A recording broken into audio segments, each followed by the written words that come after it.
Well, good evening, everyone. I am Bob Doyle, and I am so happy to welcome you to the science behind the secret, decoding the law of attraction with my guest, Travis S. Taylor. I want to bring Travis on to say hello here right away because I want you to know that he's here, because I have a few things to say up front, and I don't want you to have to wait to hear his voice. So hi, Travis. Thanks for being here. Hi, Bob. Thanks for having me. I'm looking forward to this. Yeah, man, I am too. This has been really exciting. Ever since I saw your book in the Barnes & Noble and picked it up and started reading it, I was like, I have to get to know this guy. I have to pick his brain. I have to share this work with people because it's just something that I've been really, really fascinated in. So before we get started, a couple of technical things for people who are listening. I want everybody to be able to follow along with us. So if you're on the telephone, if you can possibly get to a computer, I would love it if you could do that. Follow the link that was in your email to view the webcast. When you get to the page, you can click Listen In along the left side, say Listen In on the web, and then the slideshow will come up, okay?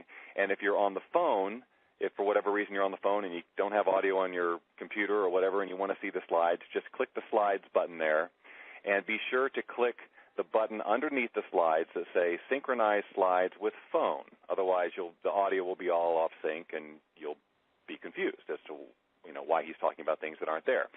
So that's that part of it. I want to talk about the purpose of tonight's call.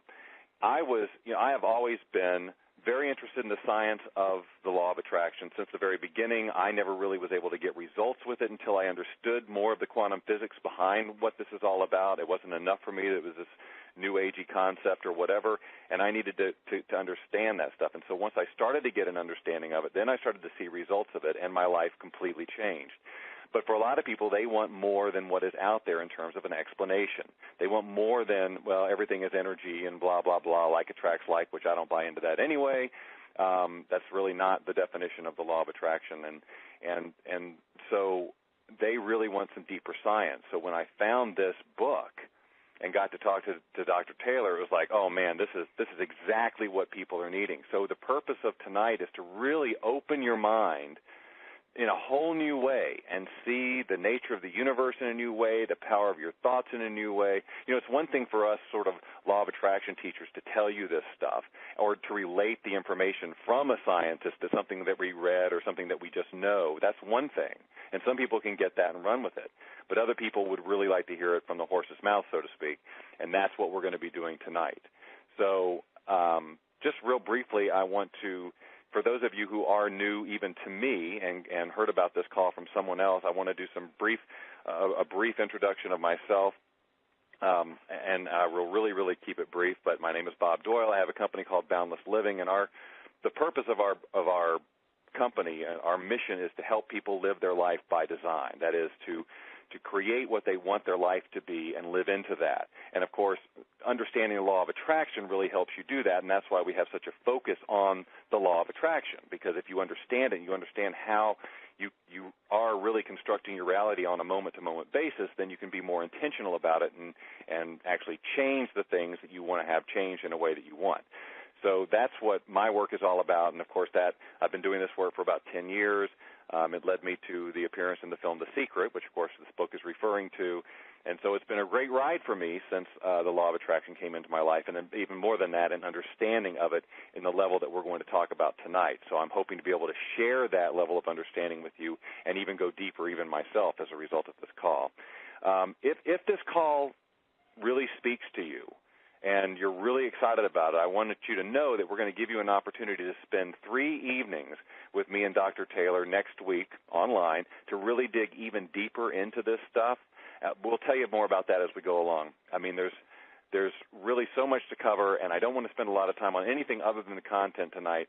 So there was my brief introduction. I want you to meet Dr. Taylor. Hopefully you saw the video interview with us. I mean, I think most of you probably have, so I don't want to do too much on the introductions, but if by chance you didn't watch the video, I want you to know a little bit about Travis and how he got into this work in the first place. So, Travis, can you kind of just share that story with us?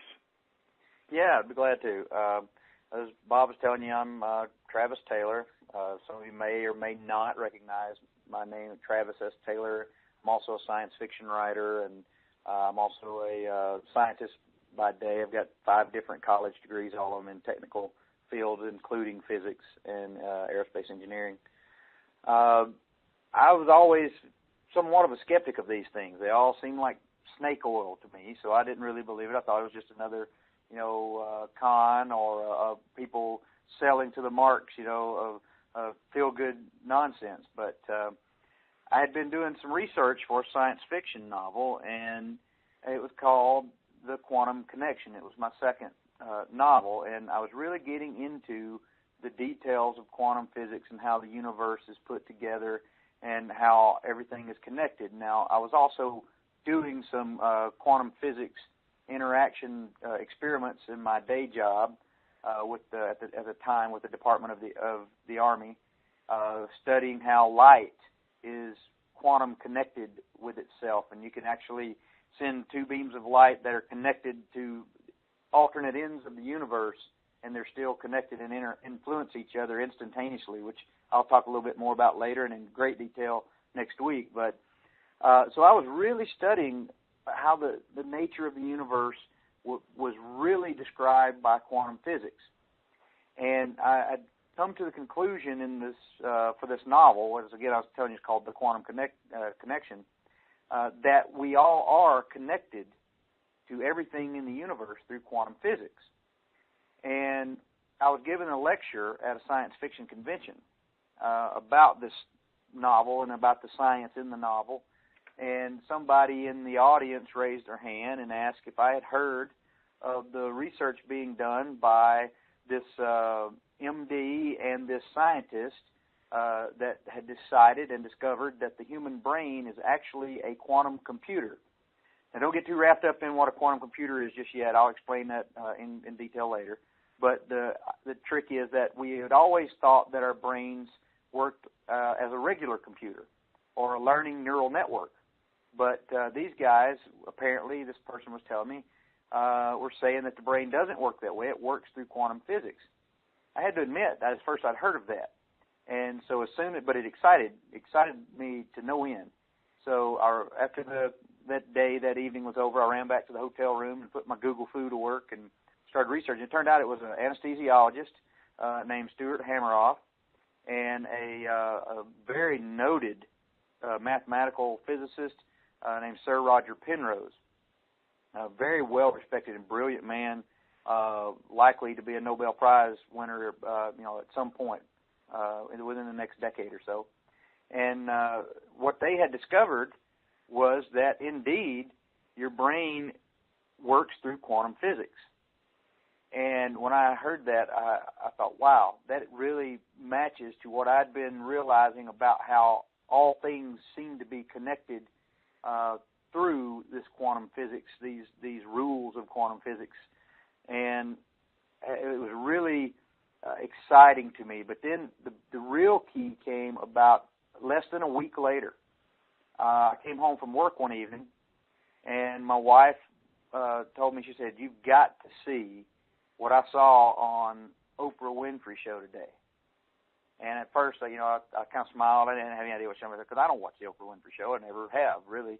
Not that it's a good thing or a bad thing. It's just I personally had never really watched it. And my wife said, "You really have to see this." So I sat down, and she backed it up on the DVR, and there were all these people on there talking about this thing called The Secret and the Law of Attraction and the Law of Abundance. And they were talking about these things, and they kept saying that every thought you have, you're transmitting this energy field, this energy wave out into space, into the universe, and that energy wave is interacting with everything else, and that like things attract like, and they were saying it's like a magnet.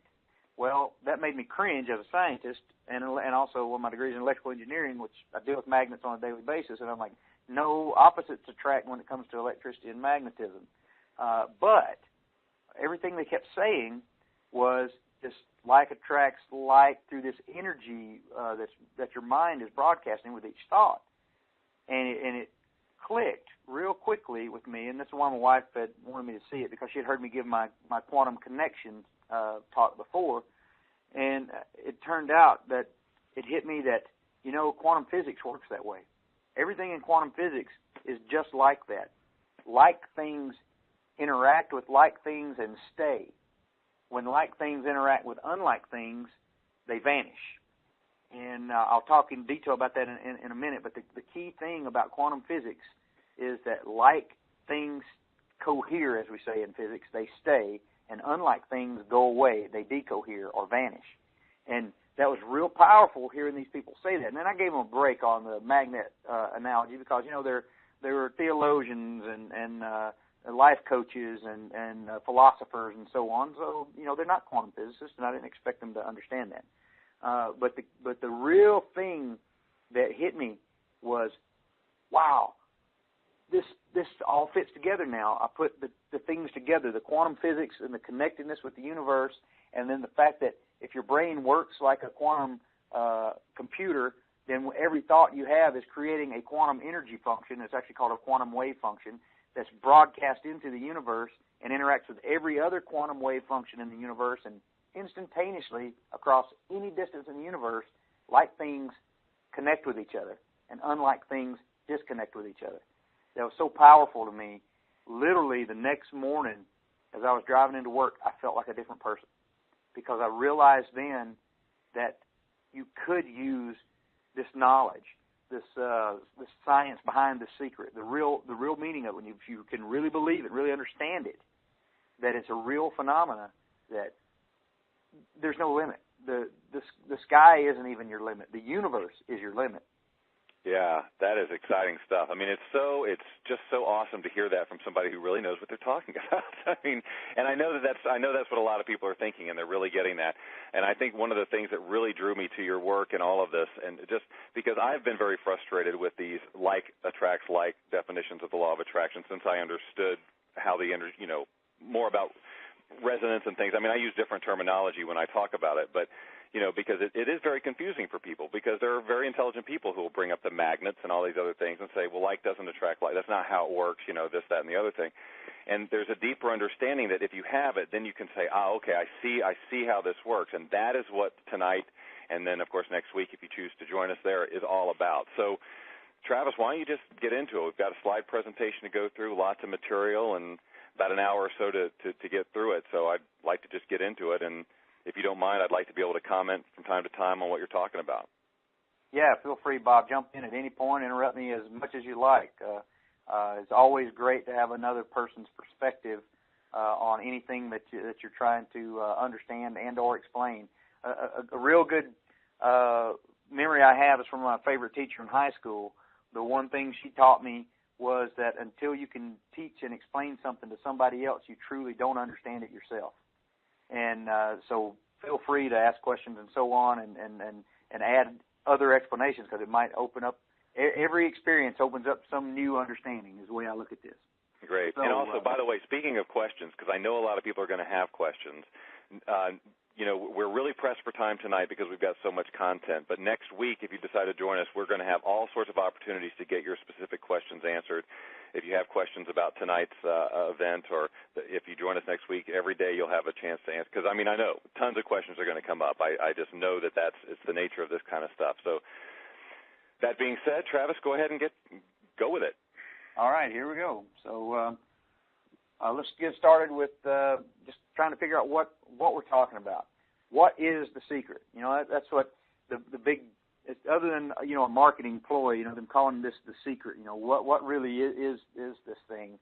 Well, from all intents and purposes, and from the way we're going to discuss it here tonight and next week, and the way I understand it myself, is it really is two different things.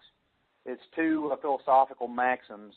One is the law of attraction, and the other is the law of abundance. And now I want to make a point here as a scientist. I really have to make sure everybody understands this. I'm not telling you that when I say the law of attraction or the law of abundance, that this is a physical law of nature. Neither of these are. As far as a scientist would say, a law of the universe, like Newton's law of gravitation, for example. The universal law of gravitation tells us that when you drop a rock, it's going to fall towards a bigger rock, or so on. That we can test and measure, and we've done it over centuries, and we've accepted it as a universal law of nature. Well, these things right now, law of attraction, law of abundance, they're philosophical maxims, good things, they're axioms to live by. Now, it doesn't mean that after we've understood them better and studied them and learned more about them and maybe done some experiments, that one day we might accept them as universal laws of nature. But right now, as a scientist, I have to tell you, they're just really good axioms to live by. Yeah, I want to comment on that because, from my point of view, I can go around and say the law of attraction and call it a physical, because, I'm coming from a different place. I mean, I see it, and I think that you also see that there's some real reality in this. But the whole thing about being a scientist and coming from a scientific perspective is this whole being able to test things and get verifiable results. And one of the interesting things about quantum physics, which I'm sure you'll touch on, if not today, but next week, is that there are so many factors that go into testing principles of quantum physics that go way beyond what we can, what normal physical type of test, chemical reactions even, and just that type of stuff, because the very thoughts and intentions of the testers can have an influence on it. So this is a really tricky thing to prove, and from a scientific point of view. That's exactly right. In fact, the very observation of an experiment at the quantum physics level actually changes and alters the outcome. And in fact, I'll talk about this in detail in the larger class next week about how whatever you set the experiment up with the intent that you hope you find is usually what the universe lets you find. Yeah. And so it's not necessarily the way it is. It's that you've tainted the experiment or the observation by simply your attitude toward it. Mm-hmm. And so and I don't want to ping anybody for saying it's a law of nature, and you may have proven it to yourself, and it's perfectly all right that you believe it is or isn't a law of nature. Right. But just as a responsible scientist, I have to be careful and say, all right, right now, the scientific community has not accepted this as a scientific law, a universal law. It is, however, a very good philosophical and logical axiom to guide your daily approach to life. Excellent. And excellent. That being said, we'll just keep on moving. And so let's talk about the law of attraction for a minute. The law of attraction sounds just like quantum physics to me. And in fact, in my mind, it's people who don't understand quantum physics explaining something they've observed that's a quantum physical phenomena. You see, in quantum physics, every individual thing is represented as a ripple in the fabric of the universe itself. You might think of it in terms of some form of energy, but the energy is represented as a ripple, a wave. And think of it like a tuning fork and a crystal glass, or the fat opera lady singing, trying to break the crystal glass. What's happening is as she adjusts the frequency of her voice to a point where the energy wave is resonant with that glass, then that's a like resonant frequency and a like energy function. They match together, and the two cohere together and create the next reality of that glass breaking due to that glass absorbing that energy. Those are a very simple example of what quantum physics is. Now, we call these ripples quantum wave functions, QWFs, and it's real easy to say QWIFs because you don't want to say QWF every time you want to say it. Right. It's QWIF. It rhymes with if, and that's the way to remember it. All right. Now, these QWIFs interact with each other, and like QWIFs, cohere together. They stay together, and they form reality, while unlike QWIFs vanish away. Now, this process is known to scientists, to physicists, as the process of reduction, meaning in quantum physics, everything is possible. For every next instant, there are a gajillion infinite number of possibilities that can occur, and so there are all these probabilities that it's going to happen. That may be a really small probability that something's going to happen, or a really big probability that something's happened, and the ones that have larger probabilities are more likely to happen. But once reality coheres in that instant, all the ones that aren't what's happening for that reality vanish. They go away. They reduce away to the one reality.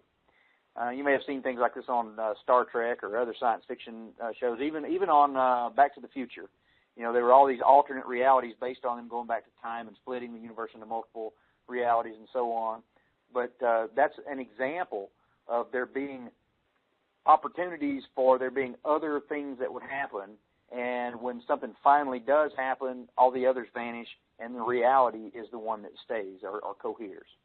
So, for example, because there's infinite possibility, there is always a possibility that an elephant could materialize in my room. There is a possibility that could happen. The universe is completely capable of making that happen. However, the probability is not as much as it not happening. My belief system doesn't cohere, isn't in resonance with that.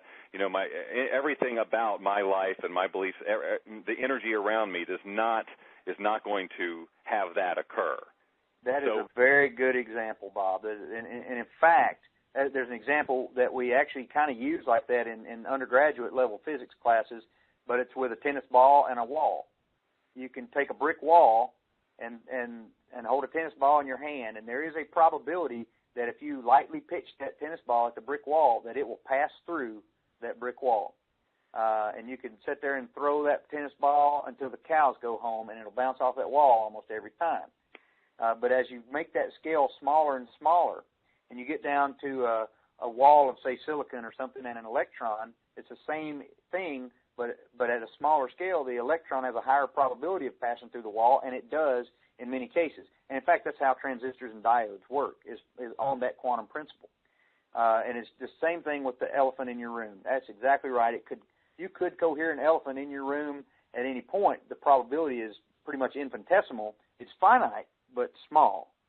And so it's very unlikely for that to happen, and the probability of it not happening is much, much, much larger. I want people to get tuned into this word cohere, because when you and I met the first time and we were talking about this and you introduced me to that concept, it's like manifesting. Okay, cohering something is like manifesting it. Is that fair to say? It's something coheres, it sort of manifests in your life. So if you want to, instead of using sort of this new agey term called manifesting that a lot of people use, think about the science of it, and that every moment your experience of reality is something that you are cohering. So it's happening all the time. So we also say you're manifesting your reality all the time.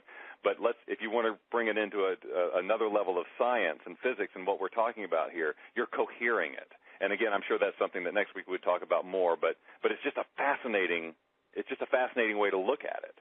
Yeah, that's exactly right. Manifesting would be a good. You look up in thesaurus, under manifest, you might find cohere next to it. But cohere is the scientific term because it comes out of interference studies and wave function studies. When you take waves and you interfere them together, the wave that you get as the result of interfering them is the one that you say cohered with each other. And the waves that, if the waves don't interact with each other, then they are incoherent with each other. So it would be like if a fat lady was singing at the wrong tune and doesn't make the glass resonate, they are incoherent with each other. But when you find the right pitch and you become coherent with whatever it is that you want to become coherent with in the universe, then is when you can make the actions happen, like, for example, making the glass break. Okay, great. All right, so let's go on to the next slide. Again, the law of attraction is quantum physics. The law of attraction says that like attracts like, and that's what you hear everybody say, The Secret, Louise Hay, you hear all these people out there that are saying that's what the law of attraction is. Like attracts like. Well, I just was explaining this to you about quantum physics. In quantum physics, like quiffs, quantum wave functions, like quiffs, cohere, or they stay, while unlike quiffs, decohere, or they vanish. And that is the most powerful thing about quantum physics when you learn that. If you can realize that everything is represented as one of these quantum wave functions, and for reality to occur in the next, femtosecond or, billionth of a second, whatever the next instant of experience is, then all the quiffs around have to bunch together or, interact with each other and cohere into the next state of reality. Imagine millions of ripples in a pond getting together. Some of them interact with each other and stay. Some of them interact with each other and decohere and go away. And it's the end result is the coherence that's the next status of reality. And then, one of the things I heard the folks in The Secret say that day when I was watching Oprah Winfrey, is the most powerful thing they said to me was, we are mass energy, everything is energy, everything. And that really rang home with me because in quantum physics, what we're learning now from cosmology, astrophysics, and physics, quantum physics, is that the universe really is energy, everything in it. The rocks, the trees, the suns, the stars, the planets, the earth, the water, everything is some form of energy. Now, I'm not saying that it can be converted into energy. I'm saying that everything is made out of little bitty, teeny, tiny Legos that are actually 10 to the minus 35 centimeters long. That's if you take a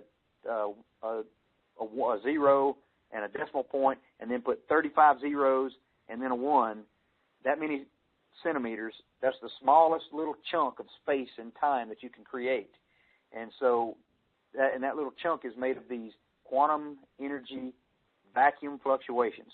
Some people call them 0-point energy fluctuations. And you may hear about this, and it's a real popular term in science fiction shows like Stargate and Star Trek and Doctor Who and all that kind of stuff. 0-point energy is real big. Well, it's a real thing, and everything in the universe is made up of these building blocks. And the interesting thing is they're at all frequencies, from nothing to infinity in length. Every frequency you can imagine, these little building blocks are made of that. And so now you think about it, if everything in the universe is that, then everything has to be made of this kind of energy, of this energy. And what we're seeing is just think of it like Legos. Everything's made up of a bunch of Legos, and that's what you are. It's just a really complicated mishmash of the Legos, but that's what you are. All right. And another thing to think about.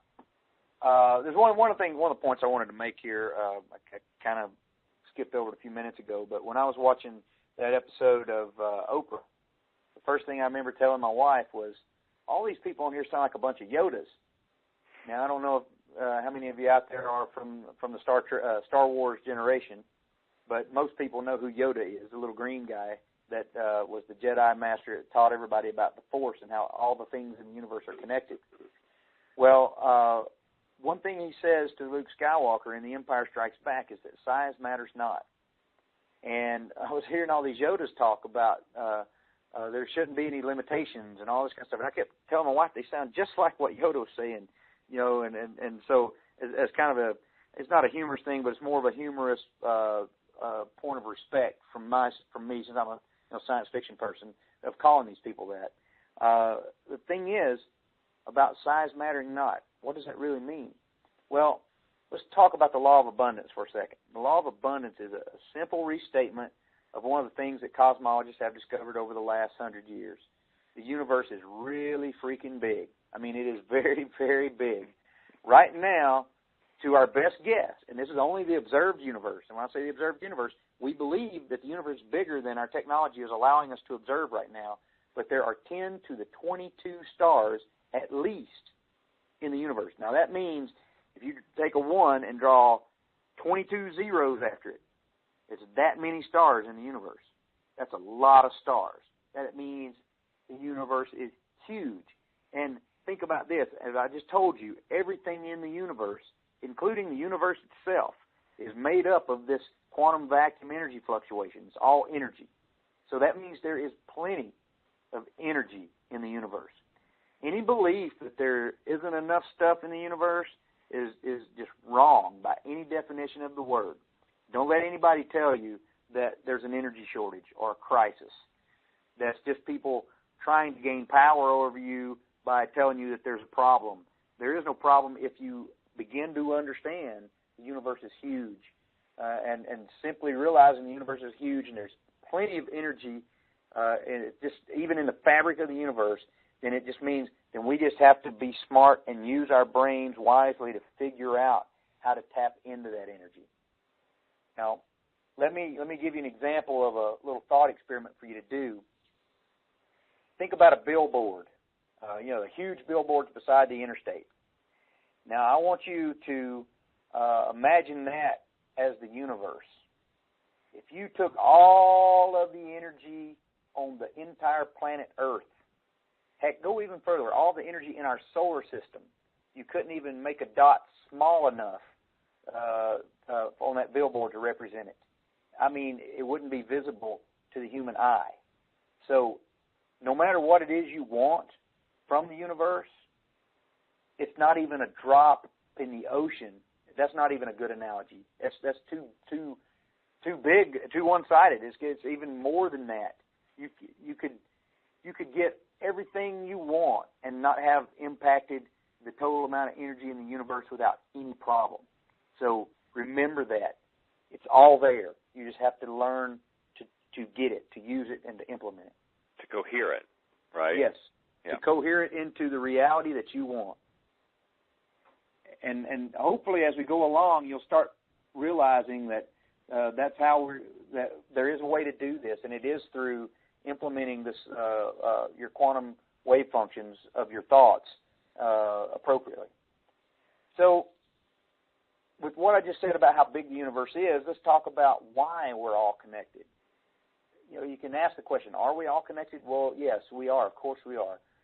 13.7 billion years ago or so, all was everything. I mean, everything in the universe, and not just the things that are in the universe itself, the emptiness between the stars, the actual, what you would think is nothing, it really is something. The nothingness of space is something. It's space, which is actually made up of this quantum energy fluctuation.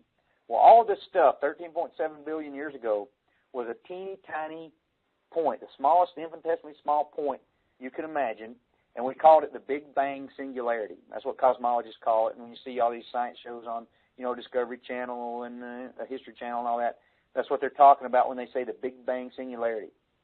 And if we were smart enough, we could write a mathematical expression that described the quantum wave function, the QUIF, for the universe at that point in time.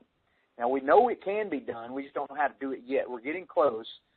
We can write down a mathematical expression that describes the universe like a billionth of a second after the Big Bang.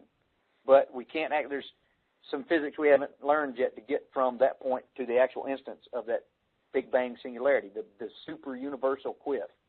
However, as the universe expanded, for whatever reason, whatever your theology or philosophy allows, it expanded into what the universe is now. Well, on the outside looking in, it would still be that same universal quantum wave function, the big universal QUIF. From the inside looking around, what you don't realize is we're like the fish in the ocean. We don't realize we're in the ocean because this is what the universe is to us. And so what we have to understand is we aren't in space and time. We are a piece of space and time. The universe isn't a big bowl that we're in.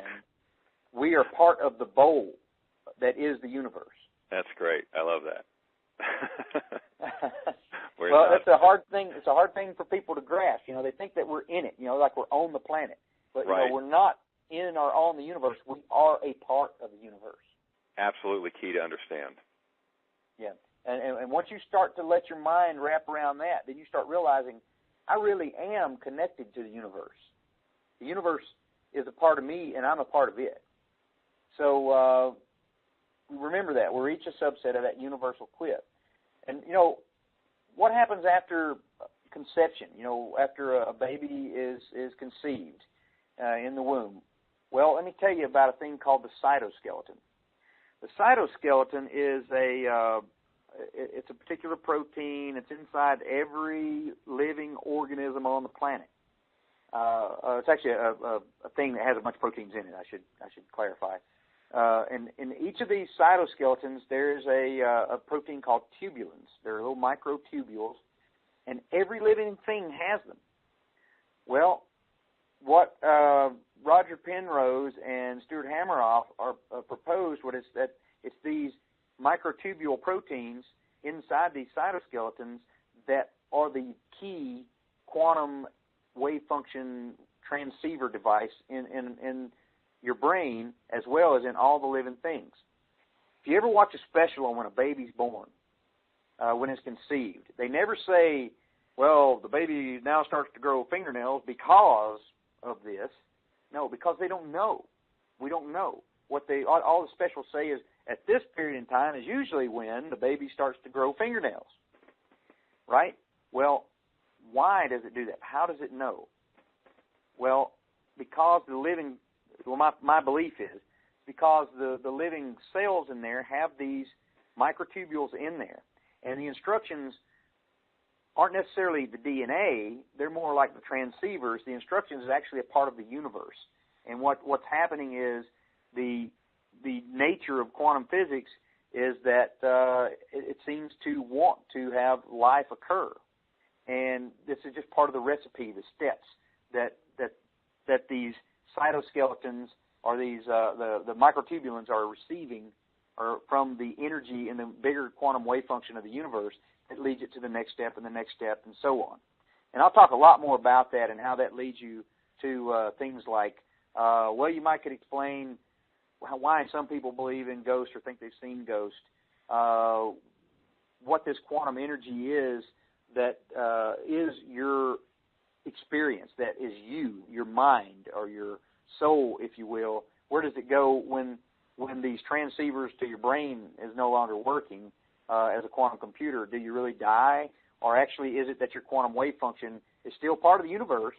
You never really die because you're a piece of the universe. You just change your level of experience or your form of experience. And I'll talk a lot about that. It sounds a little confusing right now, but as we go along and you learn a little more about how the brain works and so on, I'll talk about that. I think you'll begin to see that.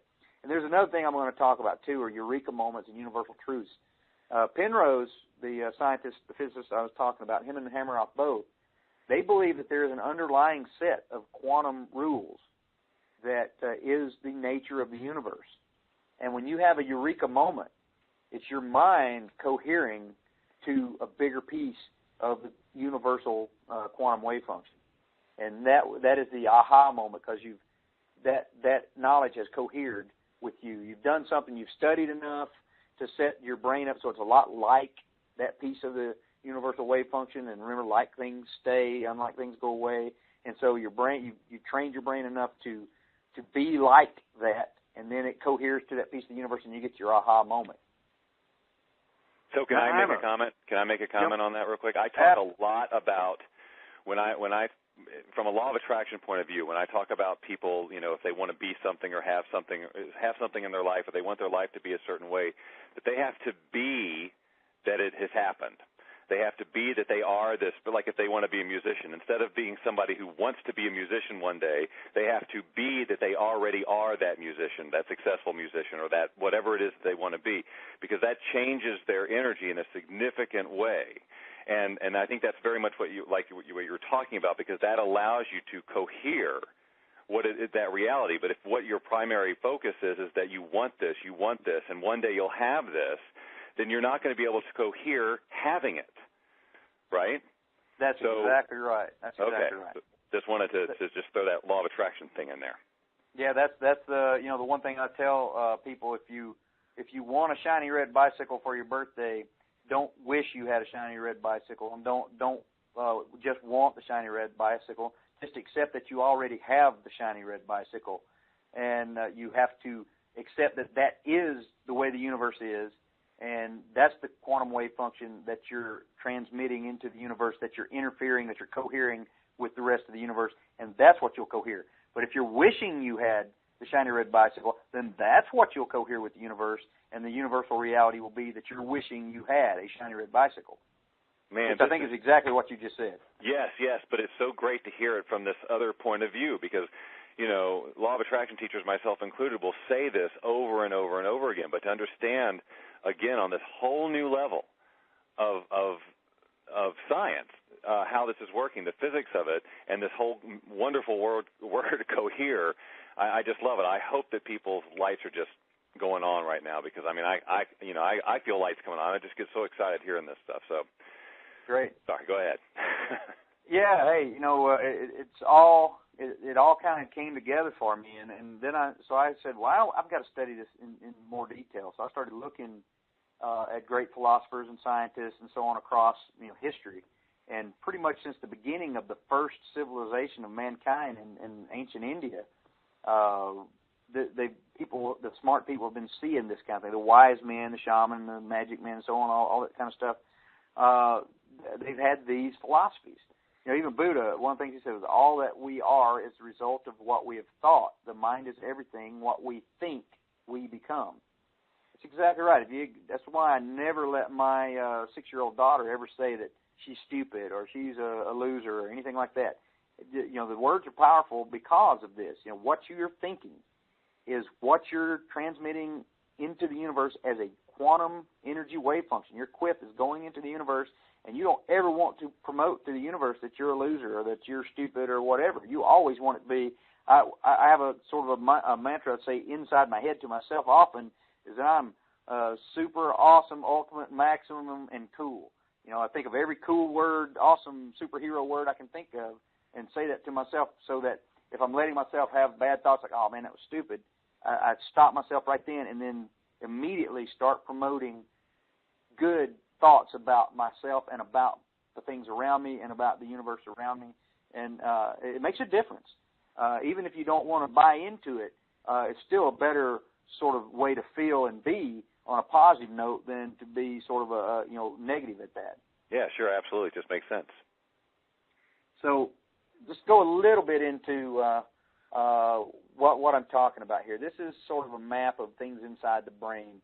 Your brain, big picture up in the top left, it contains 10 to 100 billion neurons, and that's scientists still debate about that. And each one of these neurons has these dendrites on them. And these dendrites are the little things that point off of them, their little legs or arms or whatever you would call them. And they contain thousands and thousands of these microtubules. Now, the microtubules themselves consist of a thing called the microtubule-assisted protein, or MAPS, and these little proteins called tubulins. And each one of the microtubules contain billions of tubulin proteins. All right, so think about that. There are billions of the tubulins inside each microtubule. There are thousands of microtubules on each dendrite. There are many, many dendrites on each neuron, and then there are up to 100 billion neurons in the brain. So now what's so important about these tubulins? Well, interestingly enough, the tubulins are such that they can trap an electron in there, a free electron. They can trap it in there and keep it in there. And the interesting thing about electrons, at the size and level of electrons, until you actually look at the things, they pretty much are in a multiple quantum state flux. Now, what that means is that they are in every probability that they can be in at the same time until you observe them and make them cohere into the one that they are. Now, electrons can be in either a spin-up state or a spin-down state.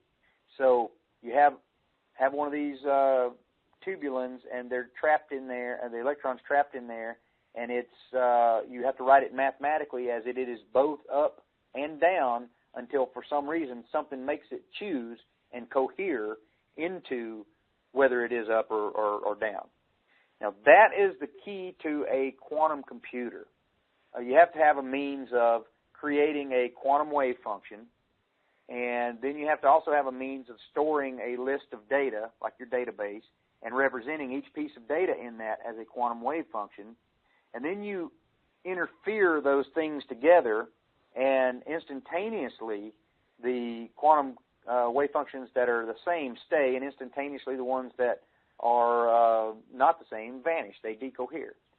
Now, Penrose had gotten some flack about saying that the brain was a quantum computer because we've accepted our brains, our neural networks for 100 years or at least 75 years or something like that, and that's sort of a cultural change in the physics of the brain. Well, so he started talking about, started doing some math and studying of what happens in a conscious event, in a conscious moment. And all the measurements made on the brain suggest that conscious events happen somewhere around 40 milliseconds. An event that's going to occur in the brain, your experience happens somewhere in about 40 milliseconds. Well, he got to looking and also measuring how many neurons, from reading all those scientific papers about how many neurons are fired during a thought. There are a whole bunch of papers on this. And he got to counting up how many protein tubulins this would be in number of neurons of a single thought. And then he created an equation that allowed him to calculate how long these electrons would stay in these multiple states I was talking about. And it turned out that the total number of electrons would stay in this state somewhere between, in the mass of a single thought, by the way, would stay in the state of flux somewhere between 10 and 100 milliseconds. And really interesting, 40 milliseconds fits right in between 10 and 100 milliseconds pretty easily. And so he thought, hey, I'm onto something. And he started realizing, after he did more and more math, he realized that it takes some amount of time, around 40 milliseconds, for an experience to happen and for this quantum coherence to occur in your brain. And when he wrote this paper, then more people who had thought the brain was a neural network started changing their mind, because Penrose is a smart guy and a well-respected guy in the community. And now there's a big group of scientists that are on his bandwagon saying, yes, this explains consciousness, because consciousness as a neural network doesn't make sense, but as quantum physics it does. Now let me explain why consciousness as quantum physics makes sense, and neural networks it doesn't. If I were in a live audience where I could look at you right now, I would say, okay, and I do this when I give this lecture at conventions, I say, how many here like chocolate? And, almost everybody raises their hand. And I say, how many here don't like chocolate? There'll be somebody that doesn't. And I say, okay, why do you like chocolate and why do you not?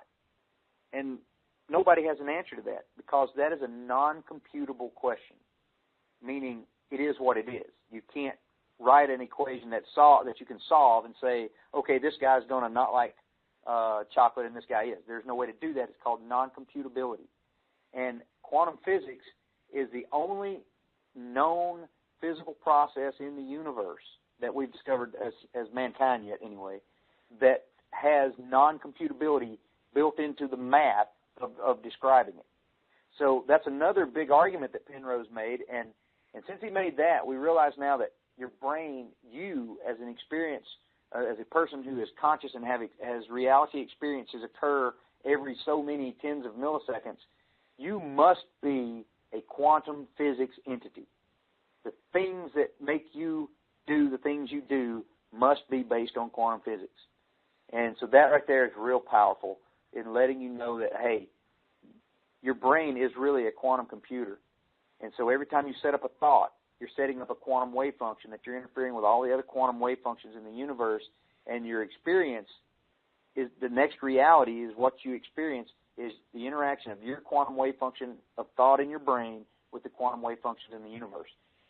And that is the big picture of quantum physics and you, right? It's not, the esoterics of building a super transistor or a supercomputer or a rocket ship or a transporter or a laser gun or a warp drive. All those things are awesome and cool, and I wish I had each of them.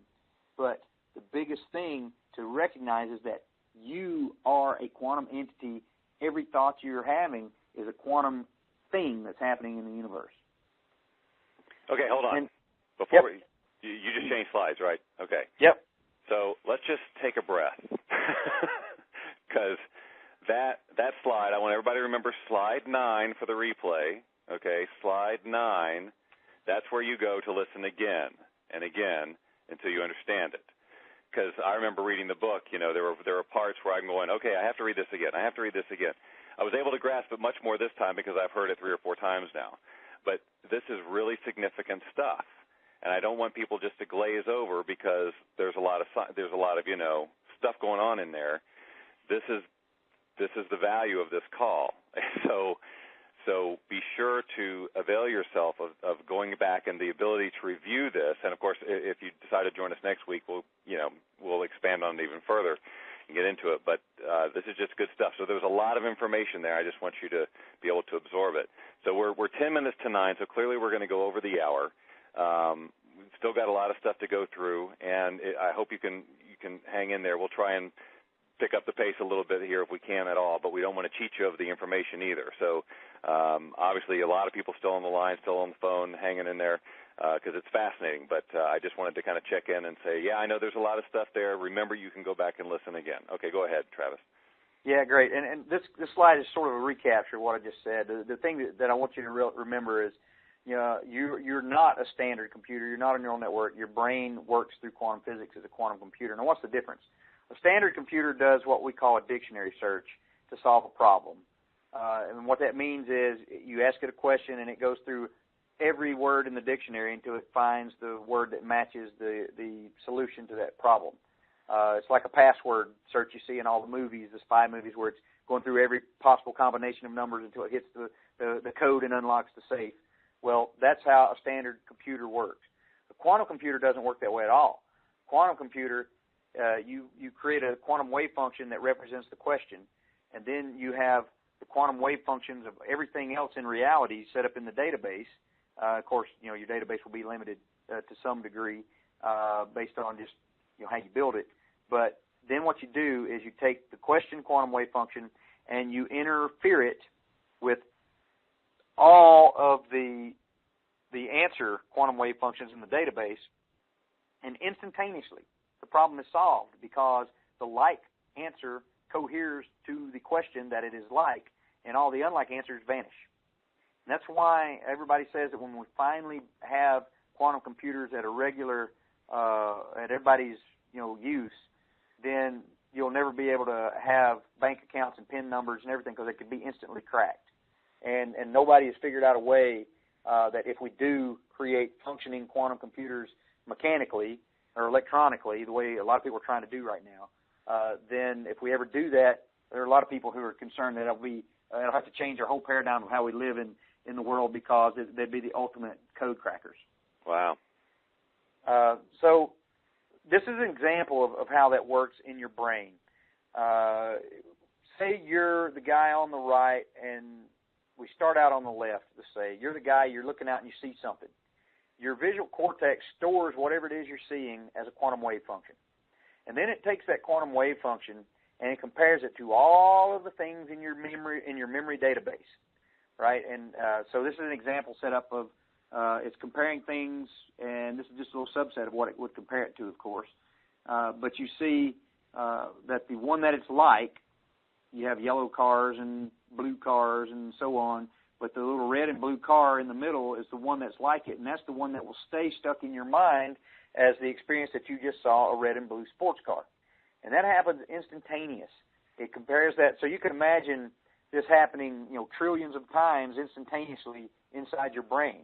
It would take years for a computer to do that. It would take years for a neural network to do that. I actually worked for the Army for years trying to build a neural network that could determine a Russian T-72 tank from an American tank. And we just never could do it. We couldn't mimic the human brain very well because it turned out, now looking back on it, I know that the human brain is a quantum computer, not a neural network. Now, look at this picture. Who sees a triangle? Again, I see a show of hands, everybody. Who sees the rectangle? Again, I see a show of hands, everybody sees it. Well, there's no rectangle there and there's no triangle there. And if you think about when you experienced seeing the triangle and the rectangle, it happened inside your mind instantly when you saw it.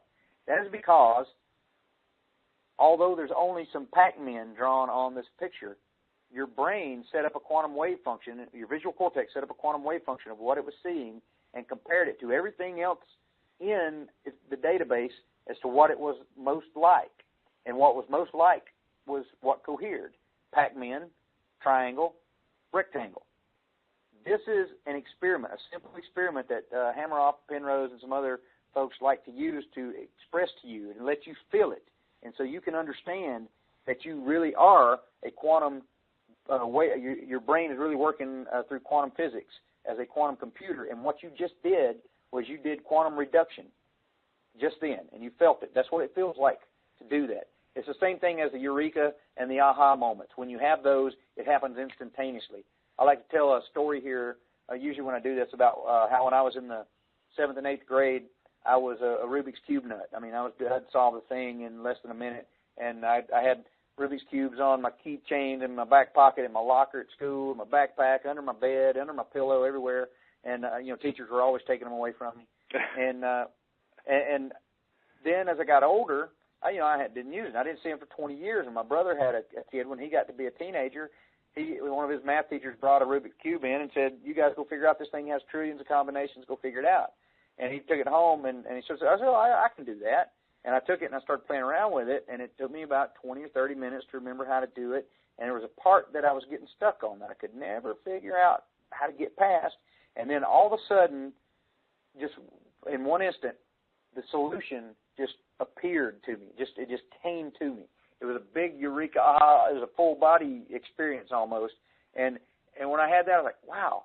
It's really neat how your brain figures that out. And I remember at the time thinking somehow my neural network found a way to get to wherever that memory was. But I realize now it wasn't that. I was setting up the question, the quantum wave function of how do I get past this point very precisely, and the solution of that cohered to the question. And when you have those eureka moments, that's what's happening to you. And this picture is a simple experiment to prove that that really is what's happening. Wow. So I like this picture in that it sort of expresses to you where we are, what we are, and what's going on. You really are a piece of the universe. The universe is a mishmash of all of these quiffs that are entangled up on each other and superimposing on each other, interfering with each other, and every thought you have is vibrating away from you into the universe, but it's not traveling away at the speed of light or the speed of sound. It's traveling at the speed of thought, which is really cool because if it's quantum physics works instantaneously across the universe. Now, that's one of the things that Einstein hated about quantum physics, and I'll talk about that in some detail next week, but Einstein just could never accept, all the way to his grave, could never accept that quantum physics was instantaneous. But we've done experiments since that prove that it's instantaneous. And in fact, I'm just had a scientific paper myself and a co-author published showing where Einstein made the mistake in his famous paper where he was arguing this. And we know now as a scientific community, quantum physics does happen instantaneously across the entire universe. So, wow, that's what's powerful. So think about it. There may be some alien on Zeta Reticuli or something that's having a quantum quiff that's like yours. You may be able to cohere to something on the whole other side of the universe. Those could explain a lot of things like visions and ghosts and deja vu and all sorts of stuff like that. I'll talk a little bit more about that too at some other point. But the key from this slide to get away from is this: you are a piece of the universe. You are one with the universe. Your thoughts are part of the universe and are interacting with everything else in the universe. So you must believe, you must understand. Don't believe it, understand it, and know it, that your thoughts are part of reality. They do change the shape of the space and time around you. The very fabric of the universe moves itself because of your thoughts. So that sounds a little bit ominous. So you need to learn to control your thoughts, young Jedi. You need to be careful and set up the right quiff so you're doing the right thing. And the way to think of it is like setting up a quiff to broadcast to the universe. Set the right quiff, by the way. Think of it like sending an email. When you send an email, you just write, "Hey, how are you doing?" in an email. It's some text, and it's not even a kilobyte worth of memory. Everybody's familiar with kilobytes and megabytes and gigabytes and terabytes nowadays because the internet phenomena and so on. You know how big your thumb drive is. You know how big an MPEG is that you want to email of your daughter to the grandma or something. You know how big movies are when you try to download them. Well, so think about this. You have a simple thought. You say something to yourself in your head. That's like sending an email text. Not a lot of data there. And by the way, the amount of data is directly proportional to the amount of energy required to send it, or that is being sent. Think of it like the bigger it is, the more energy is involved. If you add sound to it, so you're sending a WAV file, or you're sending an MP3 or something, your favorite song. Well, now you're getting into the hundreds of kilobytes. Okay, it's more energy. Now you add a pic with that, the cover of an album or something. Well, now it's getting on up there almost to a megabyte or something. And then you add a video to go along with it. You're on the terms. You got audio, you got text, you got audio, you got a still picture, and you got a movie with it. Now you're in the megabytes, tens of megabytes, hundreds of megabytes, maybe even a gigabyte. And it's too big to email, so you have to find a better way to send it, right? Mm-hmm. Well, so now think about this as what if you could email the feelings that you have when you're watching this movie, you're hearing this, you're reading the text. Boy, that would really make it terabytes or more. Who knows how many bytes of data. Well, that's the thing you have to remember.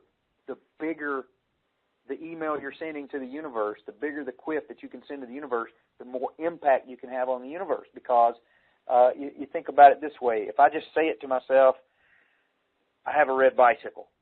Well, that's not as impressive as visualizing in my mind me on a red bicycle, driving it around and ringing the little bell on the handlebars, and then how I feel so elated, and I get the chill bumps running down my back because I'm enjoying riding the bicycle so much.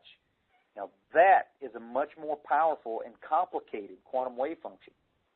That quantum wave function is what you need to cohere into, to broadcast into the universe, to cohere that you sitting on the red bicycle, ringing the bell, feeling the chills run down your back on the bicycle that you would now have. That's what you have to do to implement science behind the secret, to get what you want from the abundant universe. And the way I do that is through a vision board. Visualization is all the key. It makes you give yourself a picture of the thing it is that you want to focus on, that you want to occur, that you want to cohere into reality. I didn't say that you want to get. I said that you want to cohere into reality. Think about that. Think about how you think of the way things work in the universe. So I'll set up the picture there, and then I will close my eyes and have that picture in my mind in as much detail as I can in 3 dimensions, in sound, in color, in warmth, and even if it's cold, in the temperature, how it feels against my skin, the texture of it. Feel how it makes me feel. And that is the way to get what you want to get. Now, I'll give you a little anecdote. About 2 years ago, my daughter was 4. So, 2 years ago, my daughter told us, she said, Dad, could we get a swimming pool next summer? And it was going into the fall. It was about November or so. Could we have a swimming pool next summer so we could play in the backyard in our own swimming pool? And, I was like, well, baby, I don't know if we have enough money to do that next year or not. And I said, but I tell you what, if you really want one, every night before you go to bed, why don't you sit down and you visualize yourself playing in that swimming pool for a couple of minutes? And she's like, well, that would be fun, Dad. And so she took her crayons and some construction paper, and she colored her a swimming pool. And she said, Dad, I want to have a slide here. And she drew a slide, a diving board, and then she drew some stick figures of us standing around the pool.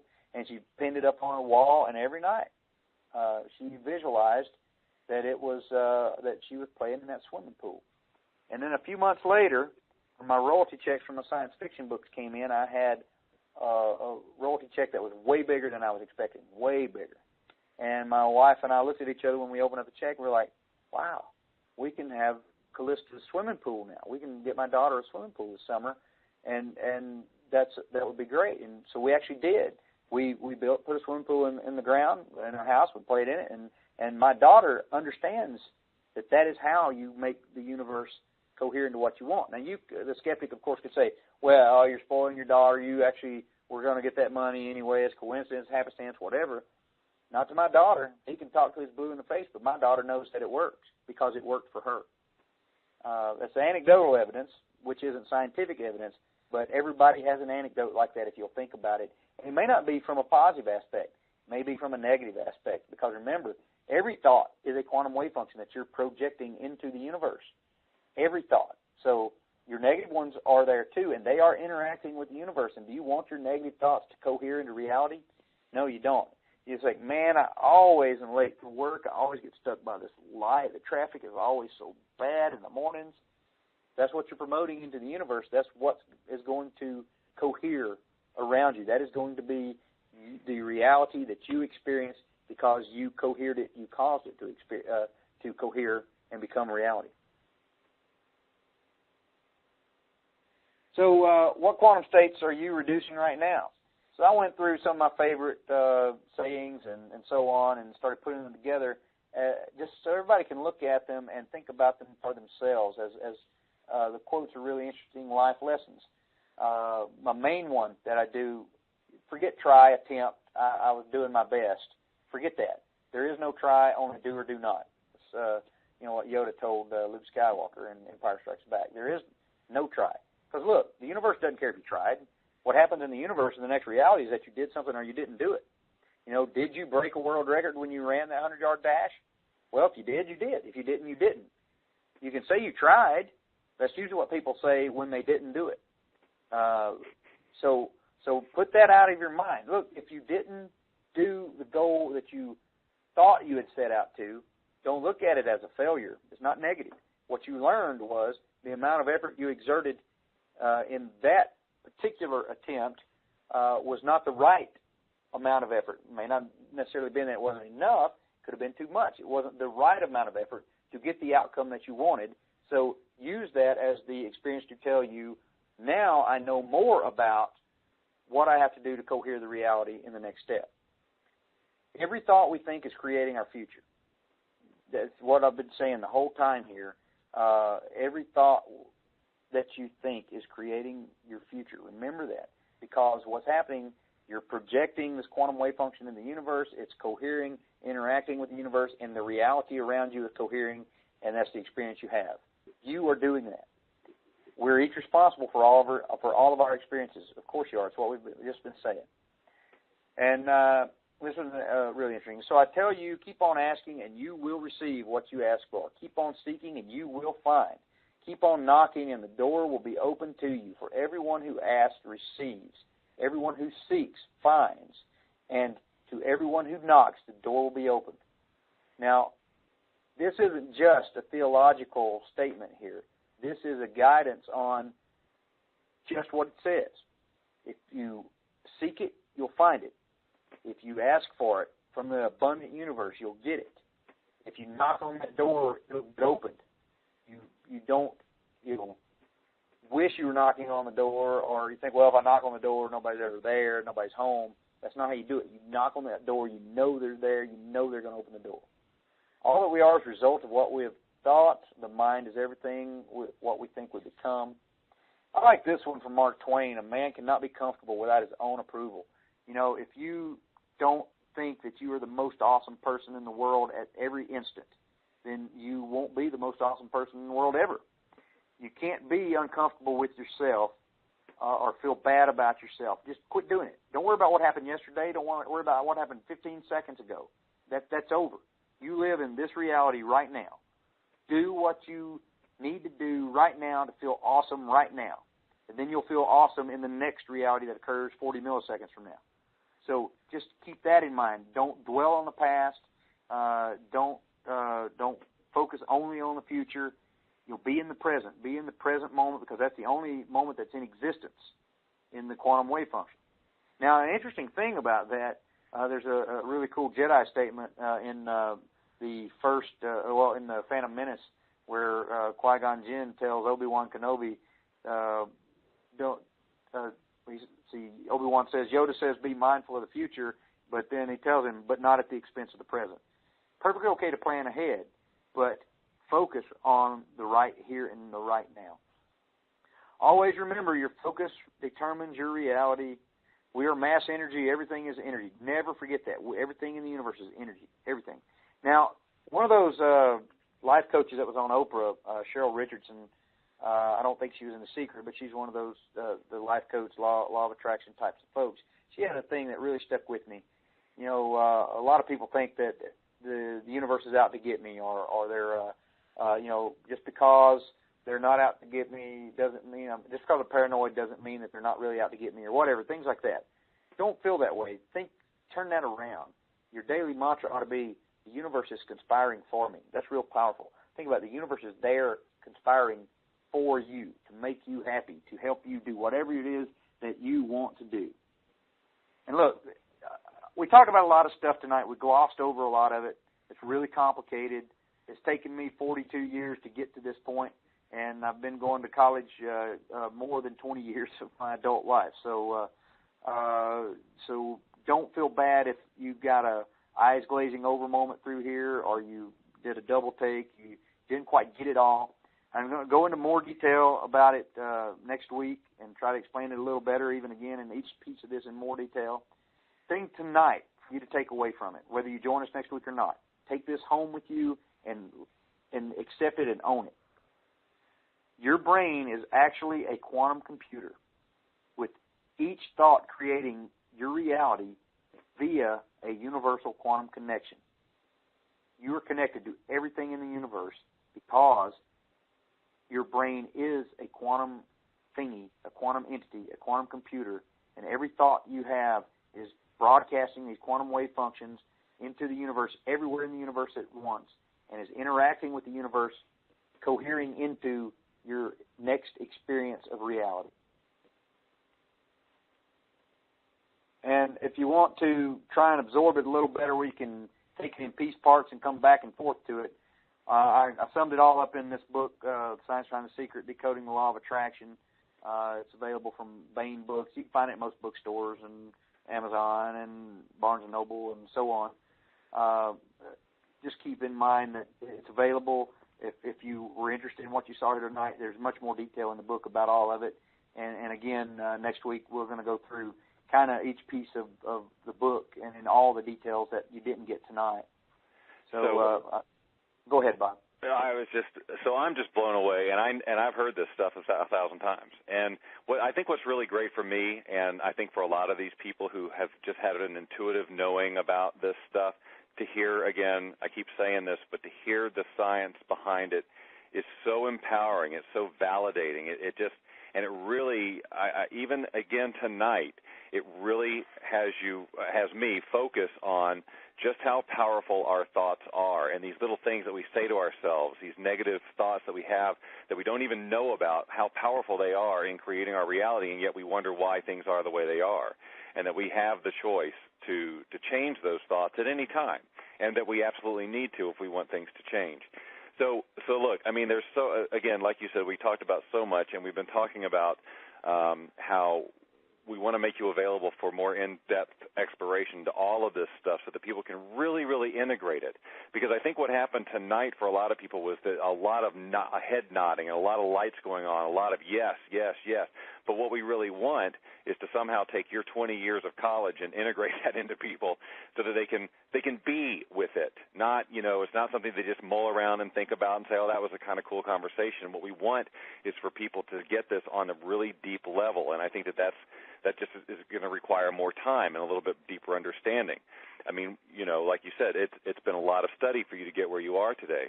So here's what we're doing. Starting next Tuesday, and then for 3 consecutive nights, that'll be February the 22nd through the 24th, starting at 9 o'clock p.m., Eastern Time, and we'll record all of these. But Dr. Taylor and I are going to present what we're calling in-depth, the science behind the secret. And so this will be kind of like walking into a university classroom in quantum physics with a laser focus on how you construct your reality every moment of every day. Obviously, that's what we've been talking about. What we want to do is really, really get into that. I want to take just a minute or two to let Travis walk you through what we're going to be talking about specifically next week. Yeah, the full course description and the goals that we have for next week is to show you that the science behind the secret will empower you with the knowledge and confidence that the secret is real. That's the biggest thing with myself. Bob told you the same story with himself, that you think it's snake oil unless something can prove it to you that it's real. As an intelligent human being, you don't want to be had, right? Well, this is real science, real physics, and once you get that it's real, then you have the confidence that you can implement. It'll empower you to use the secret, and you'll understand it. It'll lead you down a path, and it'll enable you to create the reality of your choosing. You can then implement this thing because you'll be comfortable and confident in knowing that you're not being had. You don't have to feel silly about it or whatever. It's a real thing. It is the way the universe works. And at the end of the course, you should feel that way. Heck, I think you should feel that way now. But hopefully, if you still want to dive into it more just because you think it's cool, if you're a little more skeptical about it, or whatever the reason, come see the class and you'll see more details about it. It's going to be in 3 classes, and each class, some of them have a couple parts, some are one. Part 1 is what is the secret. I'm going to tell you how I came to this present understanding of the secret in a lot more detail than what we talked about tonight. We'll discuss the basics of the secret and define what it is, at least within the confines of this course. As I mentioned, in my mind, it really is the law of attraction and the law of abundance. And then we'll have some actual homework for you to do.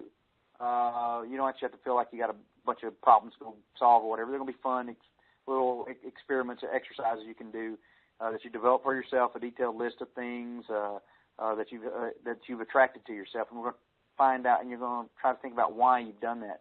And we're going to describe your vision of perfect reality, and we'll talk about size and how size matters not, and so on. Part 2 is learning from history.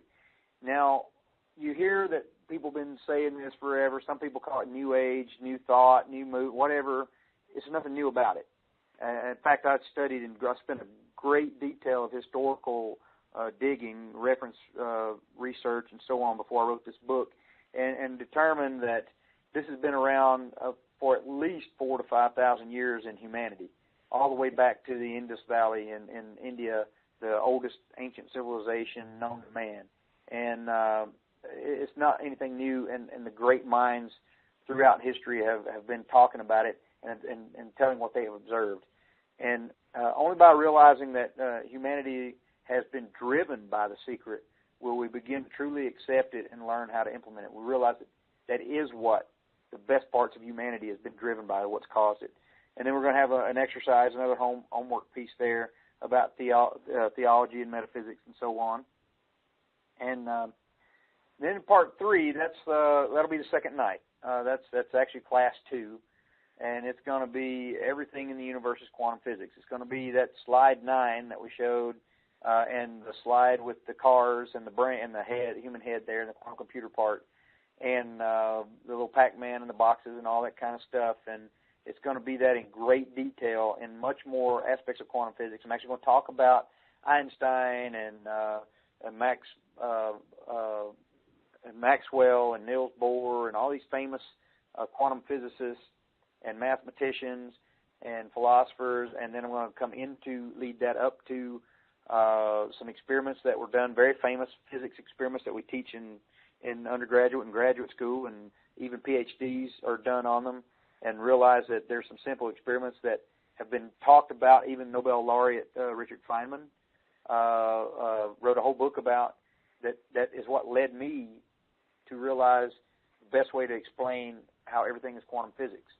And we're going to talk about giving you an exercise about how you need to maintain your focus and so on. And then the last night, there's part 4 and part 5, and part 4 is, well, you've learned where the secret came from, what it is, you've learned about how it works through quantum physics, and now you realize you have a quantum brain, and so you need to learn how to use it wisely. We're going to go through great details about all the things we talked about tonight, but we'll talk about it in much more detail, and hopefully you'll come away from it with some aha and eureka moments yourself. And then we're going to have some exercises we're going to talk about in detail about how to become a Jedi of the secret. And then the last part of the last class, then hopefully Bob will have compiled a bunch of the questions and comments that you may have emailed us, and we'll have some discussion, and we'll talk about some possible thoughts for maybe future interactions with you. Right, so there's so much content there, and we're going to have 90 minutes each night. And so if, for example, we don't finish parts 1 and 2 on the first night, then that will go over to 3 and 4. So basically that last night will be whatever overflow we have of the previous 2 nights, and then really just so that you guys can feel complete with all of your questions and all of that. Now, I want to reiterate also that at the end of every session, you'll be able to submit any and all questions you have about the content of that night via the form on the webinar page, just like the one that's there now. I think it's there now. and then we'll address those questions at the beginning of the subsequent session on the next day to the extent that we can.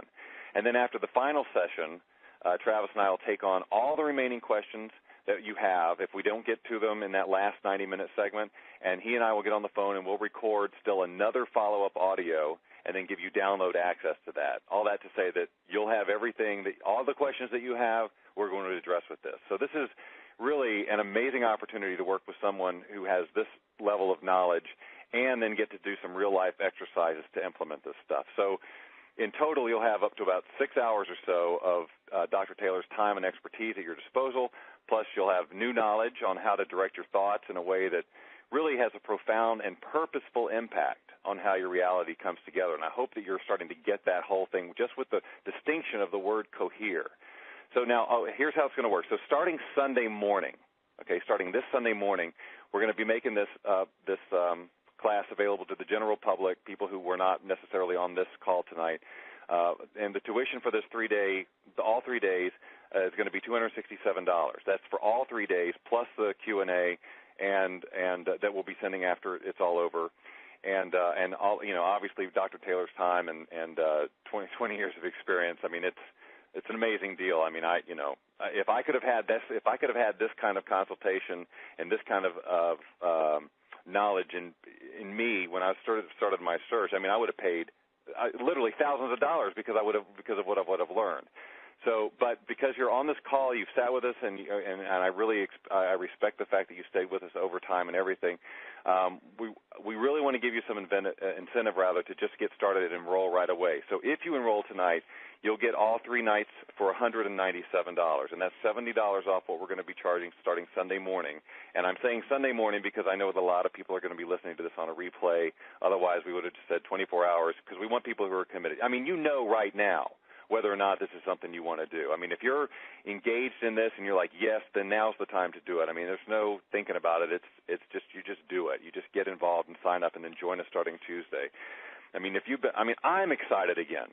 So I mean, if you're ignited by this, I mean, if you aren't, that's fine too. I mean, hopefully you got what you came here for. I mean, to me, he over-delivered. I mean, he gave a tremendous amount of information, usable information tonight.